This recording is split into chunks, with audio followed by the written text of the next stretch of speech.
Morning बच्चों, हिंदी की कक्षा में आपका स्वागत है। बच्चों, हम लोग पढ़ रहे थे पाठ 9 शून्य। शून्य जिसका अर्थ होता है जीरो और जिसका मतलब हम लोग क्या समझते हैं, जिसका कोई महत्व ना हो।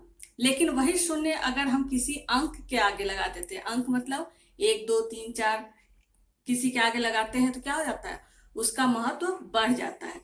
तो इस कविता से हमें क्या सीख मिलती है, जो हमारे समाज में जिन्हें हम शून्य समझते हैं, अर्थात जिनका हम महत्व नहीं देते हैं, अगर वो ना रहे तो हमारी ताकत बिल्कुल ही नहीं रहेगी। ठीक है, और अगर हम उनका साथ लेते हैं और उनका साथ देते हैं तो हम दोनों की ताकत दुगनी हो जाएगी। तो यही इस कविता से हम सीखते हैं। इससे पहले वीडियो में हम लोग कविता पढ़े, शब्दार्थ पढ़े और शब्दार्थ के बाद भाषा वर्तनी अभ्यास। आज हम लोग पढ़ेंगे भाषा से। ठीक है, कविता आप लोग जानते ही हैं, कविता का प्रश्न उत्तर नहीं किया जाता है। तो इसके बाद है भाषा से। भाषा से के अंतर्गत पहला है पर्यायवाची शब्द। पर्यायवाची शब्द किसे कहते हैं, आप लोग पहले भी पढ़ चुके हैं। किसी भी शब्द के और भी जो मतलब होते हैं और भी जो अर्थ होते हैं, उन्हें हम पर्यायवाची शब्द कहते हैं। पर्याय का मतलब होता है उसके बदले, यानी उस शब्द के बदले कुछ और शब्द उसके स्थान पर हम यूज करें, प्रयोग करें, उसे हम पर्यायवाची शब्द कहते हैं। या किसी और एक शब्द के अनेक मतलब, उसके अर्थ, ठीक है, उन शब्दों को हम पर्यायवाची शब्द के अंतर्गत लेते हैं। ठीक है, आज हम लोगों का है पहला पर्यायवाची शब्द मतलब। इसका क्या मतलब है, अर्थात अर्थ। तो मतलब का एक और मतलब ये हो जाएगा, शब्द हो जाएगा अर्थ। ठीक है, अर्थ। दूसरा हो जाएगा आशय। आशय मतलब का अर्थ और आशय। दूसरे नंबर पर है शक्ति। शक्ति का बल और ताकत।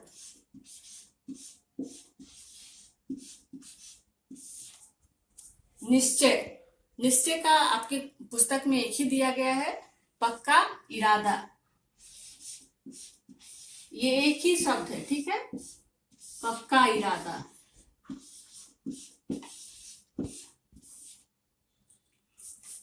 लास्ट में है धरती। धरती यानी पृथ्वी।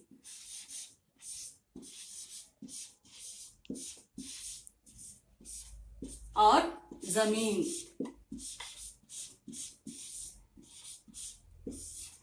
ठीक है, तो ये हो गया पर्यायवाची शब्द। इसे आप लोग इसी तरह से कॉपी में लिखिएगा, फिर लाइन ड्रॉ कीजिएगा और नेक्स्ट हेडिंग दीजिएगा। देखते हैं नंबर 2 में क्या है भाषा से के अंतर्गत। ठीक है, भाषा से के अंतर्गत दूसरे नंबर पर है वर्ण विच्छेद। वर्ण विच्छेद हम लोग इससे पहले भी पढ़ चुके हैं, मैं फिर से एक बार समझा देती हूँ। वर्ण विच्छेद, नाम से ही आपको क्या लगता है, इसमें वर्ण को विच्छेद करना मतलब तोड़ना। ठीक है, विच्छेद मतलब तोड़ना। तो वर्ण को तोड़ना है। आप लोग सभी जानते हैं हिंदी में 2 वर्ण हैं, स्वर वर्ण और व्यंजन वर्ण। तो किसी भी शब्द में कोई भी शब्द जब लिखा होता है तो उसमें दोनों वर्ण रहते हैं, तो उन्हें ही तोड़ना, उन्हें ही अलग करना वर्ण विच्छेद कहलाता है। ठीक है, जैसे स्वर वर्ण क्या हो गया, जब किसी व्यंजन वर्ण में जो मात्रा लगता है उसे स्वर वर्ण करते हैं। तो अभी हम लोगों को करना क्या है, जैसे ये शब्द है शून्य, अब इसमें से हमें व्यंजन वर्ण और स्वर वर्ण दोनों को अलग करना है। ठीक है, उन्हें तोड़ना है, उन्हें विच्छेद करना है। कैसे करेंगे, मात्रा है वो हो गया स्वर वर्ण, और ये जो शब्द है श न य, ये सब व्यंजन वर्ण। अभी हम लोग कैसे करेंगे देखिए इसे। पहले हम लोग देखेंगे कौन सा व्यंजन वर्ण है, श। ठीक है, एक चीज और मैं बताना चाहूंगी कि जब किसी व्यंजन वर्ण में कोई मात्रा न लगे तो आप समझ जाइएगा उसमें अ की मात्रा है। ठीक है, अ बिना मात्रा वाले शब्द यानी उसमें अ की मात्रा है, छिपी हुई है। तो यहाँ पर लेकिन है, यहाँ श में बड़ी ऊ की मात्रा लगी हुई है शून्य में। तो अभी हम लोग क्या करेंगे, श लिखेंगे और इसके नीचे हलन दे देंगे। हलन का मतलब अब इसमें कोई भी मात्रा नहीं है, ठीक है। यहाँ बोर्ड पे देखिए, ये है हलन, इस तरह से ये नहीं, ये हो गया, क्या हो गया, बड़ी ऊ की मात्रा। हलन का मतलब सिर्फ एक इस तरह से एक लाइन, इस तरह से ऐसे करके लाइन, ठीक है।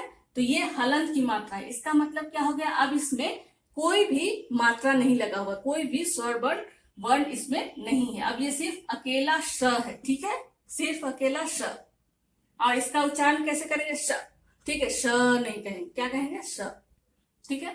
तो श अलग हो गया ऊ की मात्रा से। अब हम लोग यहाँ ऊ की मात्रा लगाएंगे, ठीक है।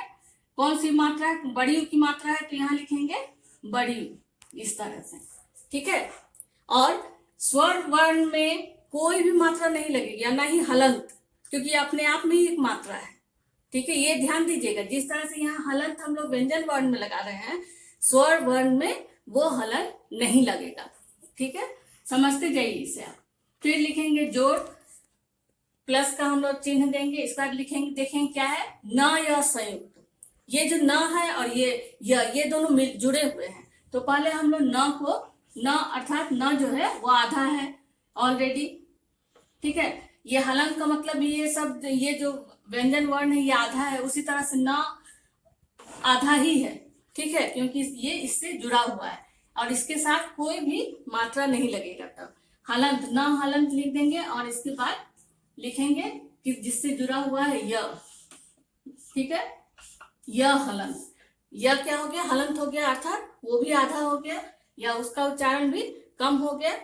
अब य में कौन सी मात्रा है, मात्रा नहीं दिख रही है, इसका मतलब क्या है कि इसमें अ की मात्रा है। तो हम लोग यहाँ क्या करेंगे, प्लस करके अ लिख देंगे, ठीक है। देखिए, तो इस तरह से शून्य का वर्ण विच्छेद हो गया, श हलंत बड़ी ऊ प्लस न हलंत प्लस य हलंत प्लस अ, ठीक है। अब आपको समझ में आ रहा होगा। इस वीडियो को आप लोग ध्यान से देखिएगा, अगर समझ में ना आए तो। फिर है दूसरे नंबर पर है शक्ति, ठीक है। अब देखिए यहाँ पे श में कोई मात्रा नहीं लगा हुआ है, नहीं लगा हुआ है ना, हम लोग पहले श लिखेंगे, श, इसमें कोई मात्रा नहीं है, यानी इसमें अ की मात्रा है। तो श हलंत प्लस अ, प्लस इसके बाद देखेंगे क त संयुक्त है, ठीक है।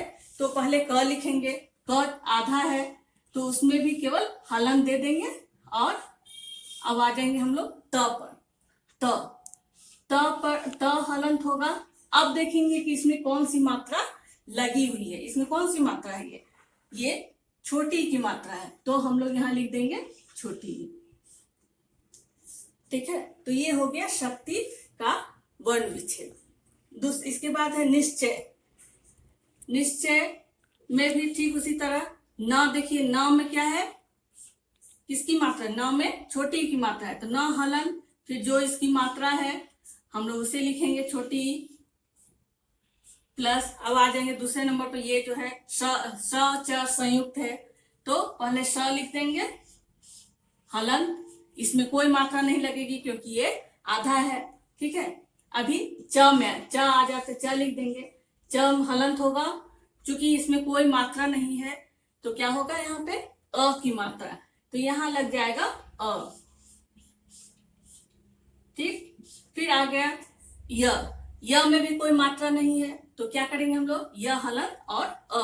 तो आप समझ में आ गया आप लोगों को कि अगर कोई मात्रा न रहे तो क्या करना होगा, उसमें अ की मात्रा होगी। दो चीज आप लोगों को समझना है, एक तो संयुक्त अक्षर को कैसे तोड़ना है, और एक कोई मात्रा नहीं है तो अ की मात्रा लगेगी, ठीक है। ये च के बाद य लिख लेते हैं पहले, य हलंत अ,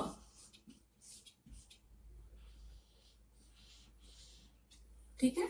देखिए आप लोग ध्यान से देखिए, मैं फिर से एक बार रिवाइज कर देती हूँ इसे कि कैसे वर्ण विच्छेद क्या है। वर्ण विच्छेद यानी वर्ण को तोड़ना, दो वर्ण जो है क्या है, स्वर वर्ण और व्यंजन वर्ण, दोनों को अलग करना शब्द में। यहाँ क्या है, शून्य, शून्य में ये श, उसमें जो बड़ी की मात्रा है ये हो गया स्वर वर्ण। तो पहले व्यंजन वर्ण क्या है, श, श को हम लोग लिखे, श अगर हलंत लगा देंगे तो इसका उच्चारण करेंगे श, ठीक है। अभी हलन लगाने का मतलब इसमें कोई भी मात्रा नहीं है। फिर से सुन लीजिए, हलन का मतलब हो गया इसमें कोई मात्रा नहीं है, यह अलग हो गया। अब इसमें जो भी मात्रा है, जैसे बड़ी की मात्रा है तो यहाँ हम लोग बड़ी लिख देंगे। फिर इसके बाद न या संयुक्त, यानी ये जो है क्या है, संयुक्त व्यंजन। तो न आधा है ऑलरेडी, तो यहाँ न हलंत हो जाएगा, इसमें कोई भी मात्रा नहीं लगेगा। फिर है य हलंत प्लस अ, यानी क्योंकि यहाँ पे इसमें कोई मात्रा नहीं है। ठीक है, तो इस तरह से आप लोग संयुक्त वर्ण विच्छेद कीजिएगा। हो सकेगा तो मैं और भी आगे जो भी पाठ में पढ़ाऊंगी उसमें से एक दो शब्द आप लोग को प्रैक्टिस करने के लिए वर्ण विच्छेद जरूर दूंगी। ठीक है, नंबर 2 में है वर्ण विच्छेद। अब नंबर 3 में आइए, हम लोग इसे पुस्तक में ही करते हैं। ठीक है, चलिए नंबर 3 में है, देखिए उदाहरण देखो और लिखो। यानी आपको देखना है इस जो शब्द यहाँ पर जो वाक्य है उसे फिर से सजा कर लिखना है। ठीक है, नहीं शून्य का कुछ भी मतलब, शून्य का कुछ भी मतलब नहीं। यहाँ आपको बतला दिया गया है कैसे लिखना है। इसको जान गया हूं मैं अब इसको जान गया हूं। ठीक है, इसको जान गया हूं मैं अब को इस तरह से लिख देना है। कुछ भी नहीं समझते जिनको कुछ भी नहीं समझते। ठीक है, साथ बिठा उनको देखोगे, उनको साथ बिठा देखोगे। क्या किया गया है इसमें, अर्थ वही है, शब्द को केवल इधर से उधर करके फिर से सजाकर लिख दिया गया है। तो इसी चीज को आप लोग को ध्यान से लिखना है। ठीक है, ये आप यहाँ पुस्तक में ही कर लीजिएगा, इसे पुस्तक में ही करना है, कॉपी में नहीं कीजिएगा। तो हम लोग आज पढ़ लिए भाषा से में पर्यायवाची शब्द। इसके बाद पर्यायवाची शब्द जैसे मैं बतलाई हूं उस तरह से लिखना है। वर्ण विच्छेद अभी हम लोग किए, उसे आप देखें। और इसके बाद नंबर 3 में ये जिसे हम पुस्तक में करेंगे, और नंबर 4 में हम लोग कर लेंगे वाक्य बनाओ। तो आइए हम लोग करते हैं वाक्य बनाओ। देखिए नंबर 4 में हम लोग इसे कॉपी में लिखेंगे, हेडिंग देंगे वाक्य बनाओ। हम 2 ही शब्द यहाँ पर हम लोग लिए हैं, ताकत और निश्चय। ठीक है, ताकत का क्या वाक्य बन सकता है, हमें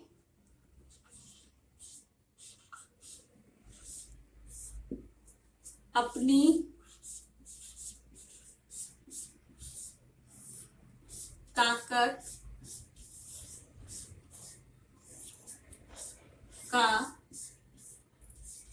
घमंड नहीं करना चाहिए,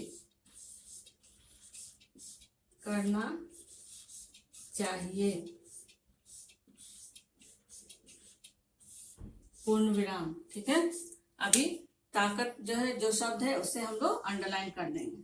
ठीक है, इसके बाद है निश्चय। ठीक है, मैंने अपना काम पूरा करने का निश्चय किया, मैंने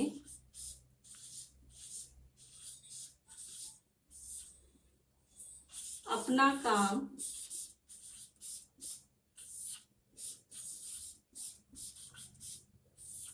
पूरा करने का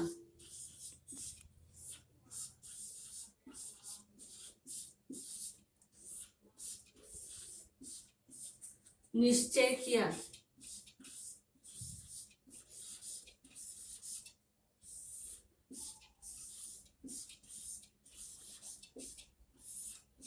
ठीक है, मैंने अपना काम पूरा करने का निश्चय किया। अब इसके बाद हम लोग लाइन ड्रॉ कर देंगे। ठीक है, तो ये पाठ यहीं पे समाप्त हो गई। आप लोग इसी तरह से अपने कॉपी में लिखिएगा इसे। ठीक है, तब तक के लिए धन्यवाद।